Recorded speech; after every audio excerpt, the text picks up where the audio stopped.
Audio Jungle.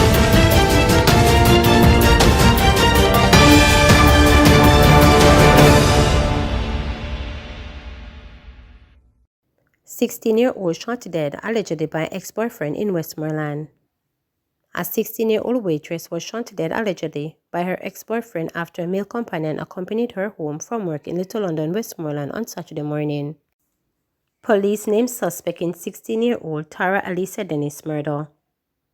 The Westmoreland police have listed a suspect in the shooting death of 16-year-old Tara Alisa Dennis and are appealing to him to surrender himself to the lawmen immediately.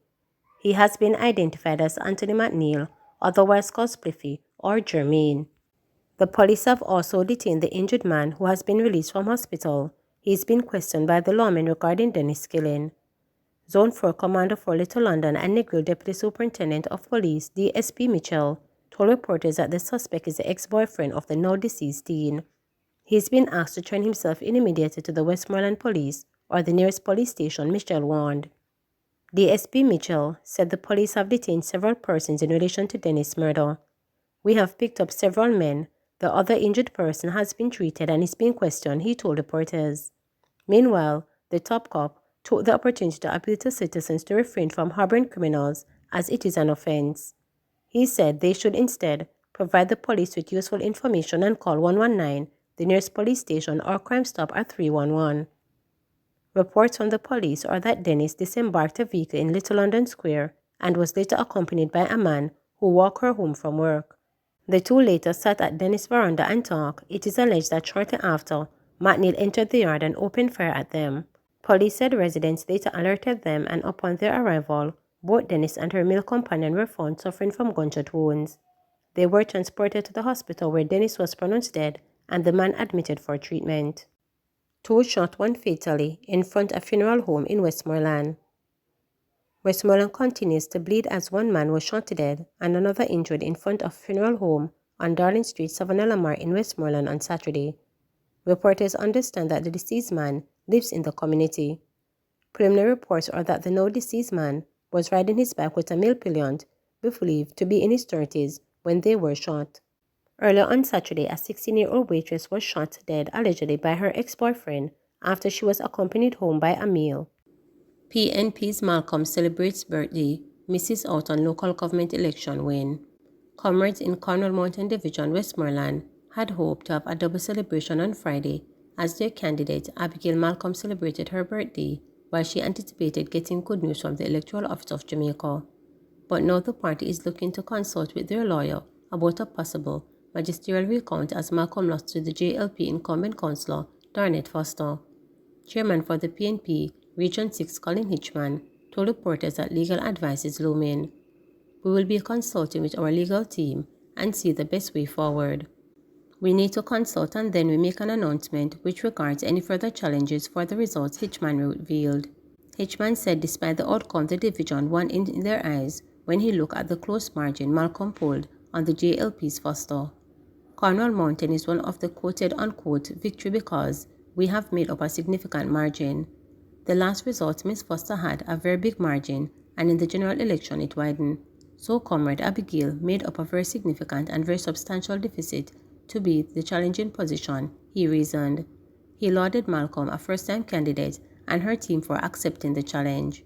Kudos to her and her team for having raised a resilient, consistent, and very disciplined campaign in the Cornwall Mountain Division, a cheerful Hitchman said on Friday afternoon. She has won the hearts of man, and we will be keeping her very close, and we will see what we can do in terms of maintaining that. She is absolutely tremendous, and is one to watch in the future, he expressed confidently. He also took the opportunity to bring her warm birthday wishes. She really deserves today off to celebrate. She has achieved so much as a young lady, against all odds. Not many people gave her much hope, but she persevered, and she took on the challenge, so happy birthday to her, he lauded. Her other birthdays, he said, will be more celebratory, we can guarantee that. Meanwhile, when reporters visited Malcolm's party office in return in the Westmoreland area, the aromas of pighead being roasted infused the area as party supporters in orange-clad clothes hugged and wished her a happy birthday. Despite defeat at the polls, Malcolm was smiling from ear to ear as she and her comrades parted. Malcolm lost the division by a margin of 27 votes in the final count, which is an increase from the 16 in the preliminary count on Monday. Jamaica's economy needs to grow at a faster pace for government to address magnitude of issues facing the nation. Prime Minister Andrew Holness says Jamaica's economy will need to grow at a faster pace for government to address the magnitude of issues facing the nation. Mr. Holness said 1.9% economic growth is not enough to treat with Jamaica problems. He said the recent local government election has shown the need for the government to rethink its strategy.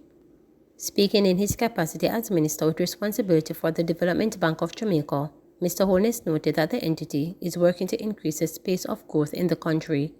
He encouraged small business owners to apply to secure grants that will help grow their businesses and, by extension, the economy. But at 1.9%, the election has shown us it is not enough. Because the magnitude of the problems that we have to treat with, 1.9% growth, is simply not going to grow the government's revenue enough to correct all the water supply challenges that exist, all the bad roads that exist, the need for better public transportation. It's just simply not going to do. Nothing can be done without a growing economy. The situation with water and roads and all of these challenges have been there from before Horton's Pharmacy was established in 1920. The recent events have sounded the need for a rethink these, what I call pain points in our society. And it also is a signal for the government to recalibrate its strategy. Much more needs to be done to increase the pace of growth. So part of me standing here is to highlight the Big E program so that more firms can take advantage of the grants that are there and start to innovate and integrate technology in their business, grow their business, and so that we get more tax take. So from that, we can then deal with the issues that the lady in Northwest Manchester pointed out to me. She said to me, Prime Minister, I am not voting. She said, I am 70 years old, I cannot carry water anymore. That is a reality that we have to pay attention to. How do I solve it? There are those who wish upon a star. There are those who will make all kinds of promises that they will do it. But I say to you, nothing can be done without a growing economy. Man arrested nearly 17 years ago on drug charges back in court. A missing witness has resurfaced in a 17-year-old drug case, and the accused Lilliput resident, Mikey Miller, was hauled back before the St. James Parish Court on Friday. The case was adjourned in 2007 because the witness could not be located. The charges stem from an incident in which Izan Muffin was led to cocaine at St. International Airport and implicated Miller. They were both charged with possession of, dealing in, attempted to export, and conspiracy to export 3 pounds and 1.91 ounces of cocaine. Miller pleaded not guilty to the charges before presiding judge Session Marie Smith Ashley on Friday. Ishel did not attend the court hearing because she fled after being granted bail. A warrant for her arrest was executed. According to the court records, on May 18, 2007, about 10:30 p.m., Ishel was checked in on a boarding flight to Heartland, London, when cocaine was discovered inside 2 plastic bottles inside her suitcase.